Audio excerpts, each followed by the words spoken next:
살롬, 하나님의 평강이 당신의 삶에 가득하기를 기도합니다. 오늘 우리는 인간의 가장 깊은 내면으로 들어가 모든 믿는 자들이 평생에 걸쳐 겪는 영적 시름에 대한 이야기를 나누고자 합니다. 이 묵상이 당신의 마음에 울림을 준다면 이 은혜가 더 많은 이들에게 흘러갈 수 있도록 공유해 주십시오. 당신의 좋아요와 구독은 이 귀한 이야기를 퍼뜨리는 작은 섬김이 됩니다.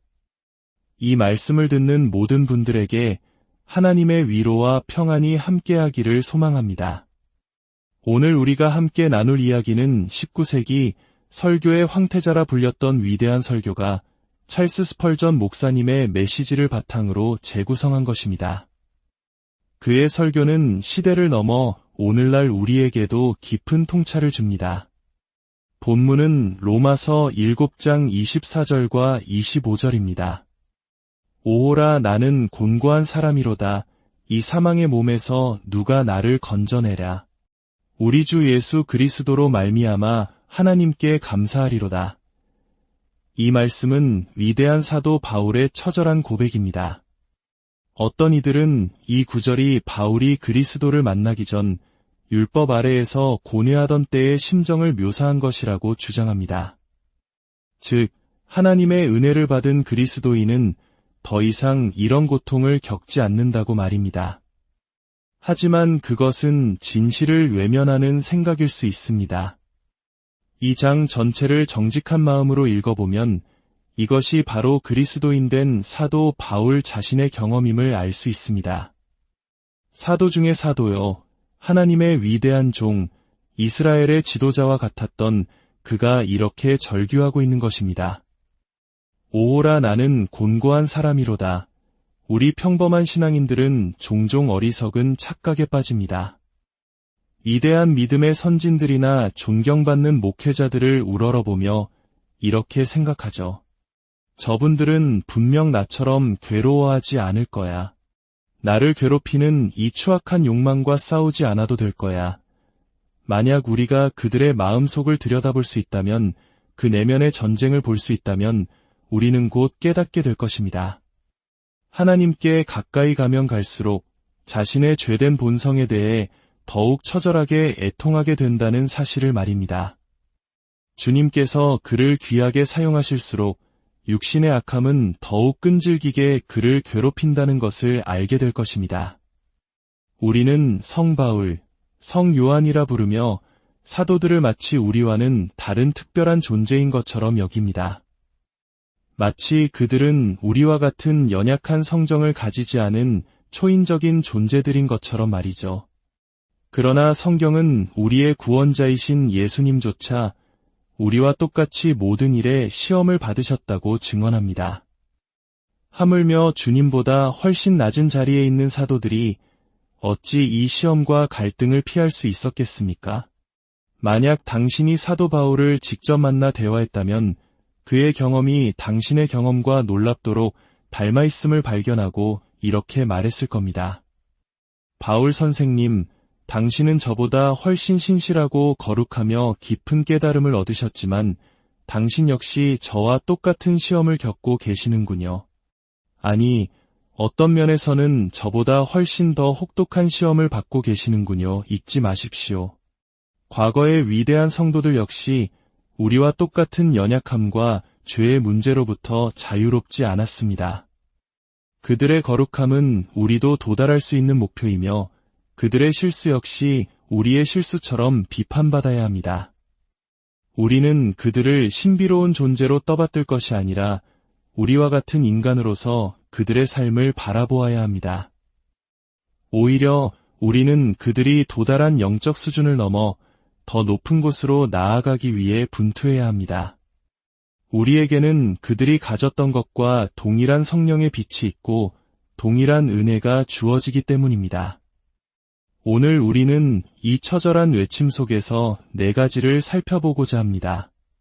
첫째, 그리스도인 안에 존재하는 2개의 본성. 둘째, 그 2 본성 사이의 끊임없는 전쟁. 셋째, 그 전쟁에 지친 용사의 탄식. 그리고 마지막으로 그 절망 속에서 다시 허리를 동여매고 승리를 외치는 기대에 찬 용사의 모습을 볼 것입니다. 첫째, 우리 안에 있는 두 개의 본성에 대하여 이야기해 봅시다. 거듭나지 않은 육에 속한 사람은 오직 하나의 본성만을 가지고 있습니다. 그것은 부모로부터 물려받았고 아담의 원죄로 인해 오염된 본성입니다. 그 본성은 하나님 앞에서 오직 악할 뿐입니다. 물론 인간적인 관점에서 볼 때 자연적인 본성에도 좋은 점들이 있습니다. 정직하고 친절하며 관대할 수 있습니다. 고상한 생각을 하고 남자다운 언행을 할 수도 있습니다. 그러나 하나님과 영원에 관한 영적인 문제에 있어서 자연인은 아무것도 할 수 없습니다. 육신의 생각은 하나님과 원수가 되기 때문입니다. 그러나 사람이 그리스도인이 될 때 그는 새로운 본성을 받게 됩니다. 성령께서 그의 안에 들어오셔서 새로운 생명, 새로운 본성을 심어주십니다. 이 생명은 거룩하고 초자연적인 원리이며 빛의 아버지로부터 온 신적인 본질입니다. 바로 하나님의 영이 사람 안에 거하시는 것입니다. 이로써 그리스도인은 한 사람 안에 두 사람이 사는 이중적인 존재가 됩니다. 어떤 이들은 우리가 거듭날 때 옛 본성이 완전히 사라진다고 생각하지만 성경과 우리의 경험은 그렇지 않다고 가르칩니다. 옛 본성은 변하지 않은 채 여전히 악한 그대로 우리 안에 남아 있습니다. 동시에 우리 안에 있는 새로운 본성은 전적으로 순결하고 거룩합니다. 이로 인해 이 둘 사이에 맹렬한 갈등이 시작되는 것입니다. 사도 바울은 이 옛 본성을 사망의 몸이라고 부릅니다. 왜 그렇게 불렀을까요? 단순히 죽어가는 우리 육체를 의미하는 것이 아닙니다. 죄가 없다면 우리 육체는 하나님의 귀한 창조물일 뿐입니다. 바울이 옛 본성을 몸이라고 칭한 이유는 그것이 우리 안에 남아있는 죄의 잔재나 파편이 아니라 머리부터 발끝까지 온전한 하나의 전체임을 강조하기 위함입니다. 은혜는 이 죄의 몸을 조각내어 없애는 것이 아니라 통째로 그리스도의 십자가에 못 박아 그 힘을 무력화시킵니다. 또한 몸이라는 표현은 그것이 우리가 느낄 수 있는 실체라는 의미를 가집니다. 새로운 본성은 영적이어서 때로는 그 존재를 의심하게 될 때도 있지만 옛 본성은 너무나 명백해서 그 존재를 부인할 수가 없습니다. 마치 우리가 살과 뼈를 가진 육체를 의심하지 않듯 우리 안에 죄가 있다는 사실을 의심할 수 없는 것입니다. 그런데 사망의 몸일까요? 이것은 우리 안에 남아있는 죄가 얼마나 끔찍한 것인지를 표현하는 말입니다. 고대 폭군들은 죄수에게 가장 끔찍한 형벌을 내릴 때 살아있는 사람의 등에 썩어가는 시체를 꽁꽁 묶어두었다고 합니다. 살아있는 사람은 어딜 가든 부패하고 악취를 풍기는 그 시체를 메고 다녀야만 했습니다. 상상만 해도 끔찍하지 않습니까? 이것이 바로 그리스도인의 실존입니다. 우리 안에는 성령께서 주신 새로운 생명이 있지만 매일 이 죽은 시체, 이 사망의 몸을 짊어지고 다녀야 합니다. 우리 안의 옛 본성은 살아있는 사람에게 묶인 썩어가는 시체처럼 혐오스럽고 추악한 것입니다.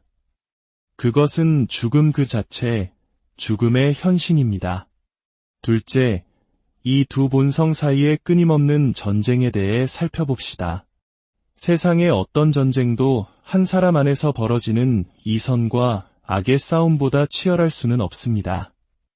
이 두 원수는 한 집, 바로 우리의 마음이라는 좁은 공간 안에 함께 갇혀 있습니다. 서로를 결코 용납할 수 없는 두 원수가 한 공간에 갇혀 있다고 상상해 보십시오. 악한 본성이 소리칩니다. 나는 너 때문에 내 마음대로 죄를 즐길 수가 없어. 이 침입자야, 당장 나가. 너를 죽이기 전까지는 결코 쉬지 않을 것이다. 그러자 새로 태어난 본성이 맞서 외칩니다. 아니, 내가 너를 죽이고 몰아낼 것이다. 너의 흔적은 티끌 하나도 남기지 않겠다.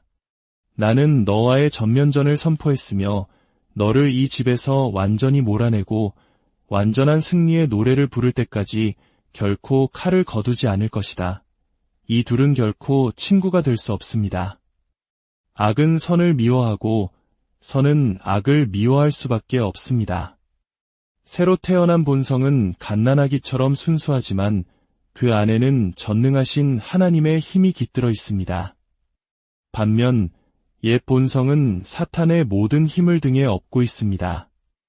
이 둘은 기회가 있을 때마다 서로를 공격합니다. 어느 날은 분노가 당신을 덮치고 그것을 간신히 막아서면 교만이 고개를 듭니다. 나는 정말 대단해. 화를 참아냈어. 그 교만을 억누르는 순간 이번에는 눈을 통해 음욕이 들어옵니다. 그 유혹을 물리치고 나면 나태함이 온몸을 감싸며 하나님을 위한 열심을 앗아갑니다. 악은 당신이 어디에 있든 무엇을 하든 끈질기게 따라다닙니다. 반대로 새로운 본성 또한 옛 본성을 굴복시킬 기회를 결코 놓치지 않습니다. 기도를 통해 원수와 씨름하고 믿음과 소망과 사랑을 무기 삼아 싸웁니다. 하나님의 약속과 경고, 섭리와 은혜, 모든 것을 동원하여 악을 몰아내려 합니다. 만약 당신이 나는 그런 갈등을 느끼지 않는데라고 말한다면 저는 당신이 심히 염려스럽습니다. 죄를 미워하고 그것을 몰아내기 위해 온 힘을 다해 싸우지 않는다면 당신은 아직 하나님의 살아있는 자녀가 아닐 수 있습니다. 자신의 타락을 인정하기만 하고 그것을 미워하지 않는 사람은 천국으로 가는 길에서 악마보다 나을 것이 없습니다. 내가 부패했다는 사실을 아는 것이 아니라 나의 부패를 미워하고 그것과 죽기까지 싸우는 것이 바로 내가 하나님의 살아있는 자녀라는 증거입니다. 이 싸움은 우리가 이 세상에 사는 동안 결코 멈추지 않을 것입니다. 옛 본성은 결코 포기하거나 휴전을 제한하지 않을 것입니다. 그러나 이 싸움에서 우리는 혼자가 아닙니다. 악한 본성이 세상과 지옥의 악한 영들을 동맹군으로 부를 때 우리의 새로운 본성은 하늘의 아버지를 향해 부르짖습니다. 그러면 삼위일체 하나님께서 우리의 돕는 자가 되어주십니다. 아버지 하나님께서는 영원 전부터 우리를 택하신 사랑을 보여주시고 아들 예수님께서는 그의 보혈로 승리를 약속하시며 성령 하나님께서는 우리를 위로하시고 힘을 주십니다. 그러므로 두려워하지 마십시오. 전능하신 하나님을 누가 이길 수 있겠습니까? 셋째, 우리는 이 전쟁에 지쳐버린 용사의 탄식을 듣게 됩니다. 그는 숨을 헐떡이며 울부짖습니다. 오호라, 나는 곤고한 사람이로다. 이 사망의 몸에서 누가 나를 건져내랴. 이것은 너무 오랫동안 싸워 숨이 턱까지 차오른 용사의 외침입니다. 그는 싸움을 포기하려는 것이 아닙니다. 그러나 전투가 너무나 격렬하여 거의 패배할 지경에 이른 것입니다. 그는 잠시 주저앉아 마치 시냇물을 찾는 사슴처럼 신음하며 탄식합니다. 모든 힘이 소진되고 하나님의 도움이 없다면 완전히 패배할 것 같은 절망감 속에서 나오는 고통스러운 신음입니다. 이 절망감은 두 가지 진리 사이의 긴장감에서 비롯됩니다. 첫째는 우리는 죄에 대해 책임이 있다는 진리입니다. 둘째는 우리 스스로의 힘으로는 죄에서 벗어날 능력이 없다는 진리입니다. 나는 완벽하게 거룩해야 할 의무가 있지만 그럴 수 없다는 것을 압니다. 죄를 지을 때마다 나는 죄책감을 느끼지만 나의 본성이 너무나 죄에 기울어져 있어서 죄를 짓지 않을 수 없음을 또한 느낍니다. 이 두 가지 진실, 즉 거룩해야 한다는 책임감과 그럴 수 없다는 무력감 사이에서 정직한 신앙인은 절망에 가까운 고통을 느끼며 부르짖을 수밖에 없는 것입니다. 오호라, 나는 곤고한 사람이로다. 마지막으로 우리는 절망에 빠진 용사가 다시 일어나 승리를 외치는 모습을 봅니다. 이야기는 절망으로 끝나지 않습니다. 그는 쓰러졌지만 다시 일어날 것입니다. 기절했지만 곧 소생할 것입니다. 그의 얼어붙은 핏줄을 다시 뜨겁게 만들고 잠든 희망을 깨울 마법 같은 소리가 있습니다. 그것은 바로 복음의 약속입니다. 그는 패배의 문턱에서 이렇게 외칩니다. 나의 원수여, 나로 말미암아 기뻐하지 말지어다. 나는 엎드러질지라도 다시 일어날 것이요. 그리고 그는 다시 한번 원수를 향해 돌진하며 이렇게 함성을 지릅니다. 우리 주 예수 그리스도로 말미암아 하나님께 감사하리로다. 그렇습니다. 그리스도인은 마침내 승리할 것입니다. 우리가 영원히 이 죄의 노예로 살아가야 할까요? 영원히 등 뒤에 이 죽은 시체를 짊어지고 살아야 할까요? 아닙니다. 내 마음 속에 있는 새로운 생명은 마치 새 장에 갇힌 독수리와 같습니다. 머지않아 나를 가두는 창살은 부서지고 새 장의 문은 활짝 열릴 것입니다.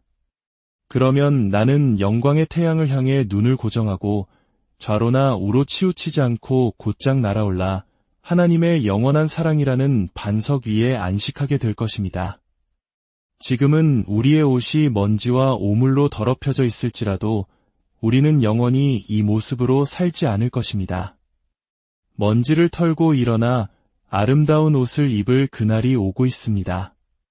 언젠가 우리는 죄로부터 완전히 자유롭게 될 것입니다. 단 하나의 잘못된 성향, 단 하나의 악한 욕망도 없이 천사들처럼 순결하게, 아니, 우리 주님의 옷을 입고 거룩하신 그분처럼 거룩하게 될 것입니다. 그것을 상상할 수 있습니까? 어떤 유혹도 우리 마음에 틈타지 못할 완벽한 상태, 설령 유혹이 다가온다 해도 우리 안에 죄를 키울 어떤 요소도 없기에 마치 불꽃이 바다에 떨어지듯 순식간에 꺼져버릴 것입니다. 우리는 예수님의 보혈로 씻기고 성령으로 충만하여 흰옷을 입고 순결한 마음으로 황금길을 거닐게 될 것입니다. 그러니 그리스도의 군사들이여 다시 무기를 드십시오. 다시 한번 전투에 뛰어드십시오. 당신은 패배할 수 없습니다. 반드시 이겨야만 합니다. 잠시 지쳐 쓰러질지라도 용기를 내십시오. 어린 양의 피로 말미암아 당신은 반드시 승리할 것입니다. 혹시 이 자리에 나는 그런 내적 갈등을 겪어본 적이 없는데 라고 말하는 분이 계십니까? 그렇다면 저는 당신을 위해 기도해야겠습니다. 당신이 평안한 이유는 당신의 마음에 아직 하나님의 은혜가 없기 때문일 수 있습니다. 악마가 당신을 내버려 두는 것은 당신이 이미 자신의 소유임을 알기 때문입니다. 악마는 그리스도인을 잃을까 두려워 그를 괴롭히지만 당신에게는 그럴 필요를 느끼지 못하는 것입니다. 혹은 지금 그리스도를 찾고 있지만 예전보다 자신이 더 악하게 느껴져 절망하는 분이 계십니까? 예전에는 나름 괜찮은 사람이라고 생각했는데 지금은 내 안의 죄악이 너무나 끔찍하게 느껴져요. 친구여, 그것은 정말 좋은 신호입니다. 의사가 상처를 치료할 때 썩은 살을 먼저 도려내듯이 하나님께서는 지금 당신의 교만과 자기의를 제거하고 계시는 것입니다. 당신의 영혼 안에 있는 치명적인 암을 드러내고 계십니다. 하나님께서는 치유하시기 전에 먼저 상처 입히십니다. 당신이 어떤 죄를 지었든 얼마나 깊은 절망에 빠져 있든 상관없습니다. 지금 십자가에 달리신 그분을 바라보십시오. 그분은 죄인을 구원하기 위해 이 땅에 오셨습니다. 당신이 회개하는 죄인이라면 그분은 바로 당신을 구원하기 위해 오셨습니다. 그분의 말씀을 믿고 당신 자신을 그분께 온전히 맡기십시오.